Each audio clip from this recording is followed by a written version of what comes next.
do you have any tips for employers to help with, or professors, honestly, to help with like things going virtually? I guess my piece of advice would be, honestly, if you can do it, weekly check-ins with the people that, you're onboarding as a new hire. It's extremely, it's just a lot thrown at them at once. And so I think, honestly, just checking in with them weekly of saying, okay, what can we do to help you? I think that says a lot about the person you're working for, the company that you're working for. Do you all have any tips for employers? I feel like mine would be based on what I said earlier about my professor, Kelly. Just like, being able to like feel comfortable enough to be like, hey, like I'm not doing okay. And like, regardless of how they like responding to that in a positive way, even if you're not gonna like let them stay home, like just be like aware that they're gonna be like maybe a little slower and maybe need a little more patience. Like if I have to come to work and I'm not doing okay, like letting me tell you, and like you acknowledging that even if I'm still at work. Like I'm not saying like take pity on me and like let me not do my work, but it's like I'm gonna be there, just like be patient with me, or like be understanding of the fact that like I might not be where I was like this morning or like yesterday. Like I feel like acknowledge mental health and just like think about that in like every capacity, because not everyone deals with stress the same way. And I feel like if we don't acknowledge that, then like there isn't going to be like a good and like actually positive work environment, because not everyone's going to be in a positive mindset always. Very good advice. Yeah. Anyone else?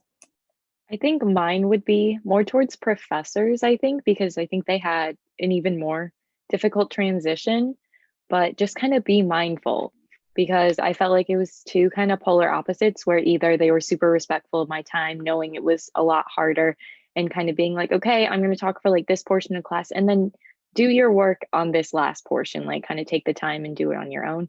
Or I had the polar opposite, where all of a sudden things that we would normally do in class were then things that you were doing outside of class on top of all the other things that you were supposed to be doing outside. So the really small like assignments that you'd normally do, either like a tutorial or a walkthrough or just a small assignment in class talking to other people, then became just kind of like your own work to do on top of everything else outside of class. Yet they still took the whole class time to just kind of talk and talk and talk. And that got to be really difficult after a while, trying to juggle it, especially when it was multiple things happening at once.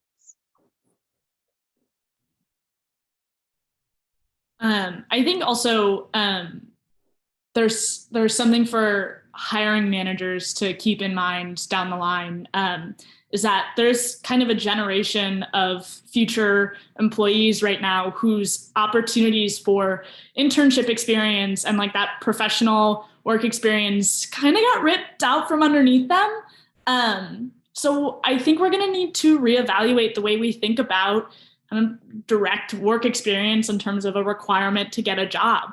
I think there's going to need to be a lot of room for kind of compassion and grace, and kind of how Sarah was talking about earlier, like just the willingness to bring someone on who wants to learn because they didn't have the opportunity to get that experience. I think we're going to see that across the board in the coming years, so forth. And that's definitely going to be something that we're going to need to adapt to. Very true.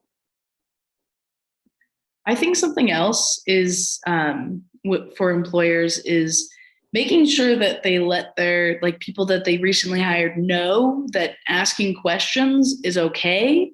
Because, especially if it's a virtual job, you're not in the office and you can't, if you have a question, a lot of times you just turn to someone else who's been there a little bit longer and ask, but that's not always convenient and that's not always as accessible.